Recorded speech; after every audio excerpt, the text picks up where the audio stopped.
अस्सलामुअलैकुम भाई और बहन, मेरा नाम अजमुल है। आज हम बताएंगे करबला से जुड़े कुछ बातें। हम सब मुहर्रम महीने के 10 तारीख को मुहर्रम मनते हो, लेकिन क्या आप जानते हो कि आखिर मुहर्रम क्यों मानते हैं?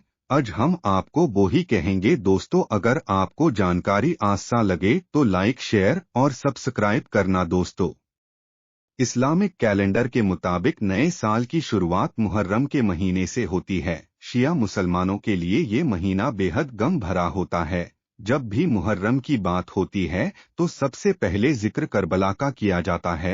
आज से लगभग 1400 साल पहले तारीख इस्लाम में करबला की जंग हुई थी। ये जंग जुल्म के खिलाफ इंसाफ के लिए लड़ी गई थी।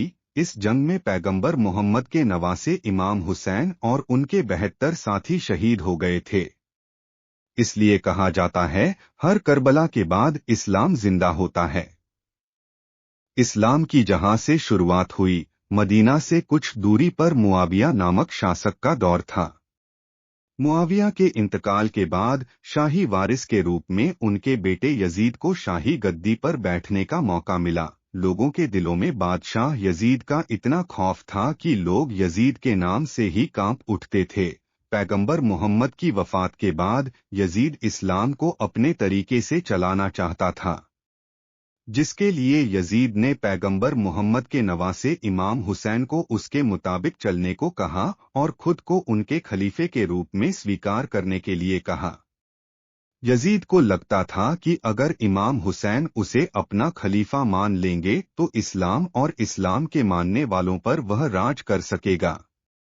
हुसैन को ये बिल्कुल मंजूर नहीं था और हुसैन ने यजीद को अपना खलीफा मानने से इनकार कर दिया। यजीद से हुसैन का इनकार करना सहन नहीं हुआ और वह हुसैन को खत्म करने की साजिश करने लगा। यजीद की बात न मानने के साथ ही हुसैन ने अपने नाना पैगंबर मोहम्मद का शहर मदीना छोड़ने का भी फैसला किया।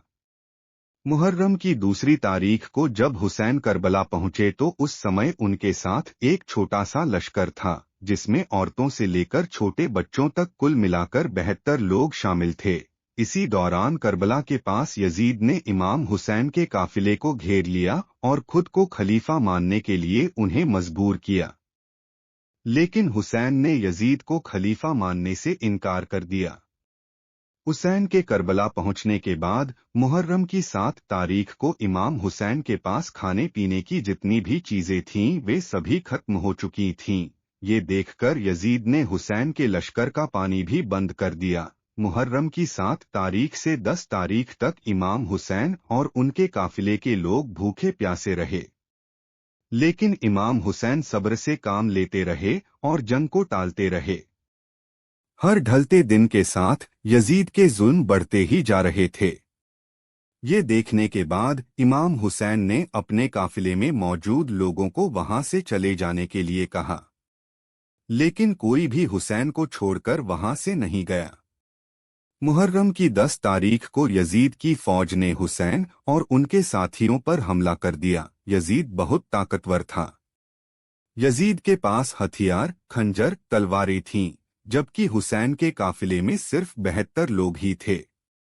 इसी जंग के दौरान मुहर्रम की 10 तारीख को यजीद की फौज ने इमाम हुसैन और उनके साथियों का बड़ी बेरहमी से कत्ल कर दिया। उनमें हुसैन के 6 महीने के बेटे अली असगर, 18 साल के अली अकबर और 7 साल के उनके भतीजे कासिम हसन के बेटे भी शहीद हो गए थे। यही वजह है कि मुहर्रम की 10 तारीख सबसे अहम होती है, जिसे रोज़े आशुरा कहते हैं। हुसैन का कत्ल करने के बाद यजीद ने पहले बैत समर्थकों के घरों में आग लगा दी। इसके बाद काफिले में मौजूद लोगों के घर वालों को अपना कैदी बना लिया।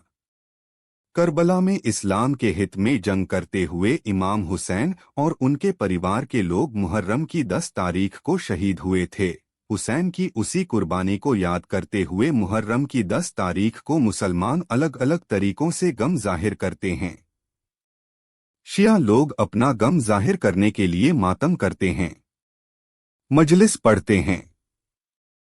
मुहर्रम का चांद दिखाई देते ही सभी शिया समुदाय के लोग पूरे 2 महीने 8 दिनों तक शोक मनाते हैं। इस दौरान वे लाल, सुर्ख और चमक वाले कपड़े नहीं पहनते हैं।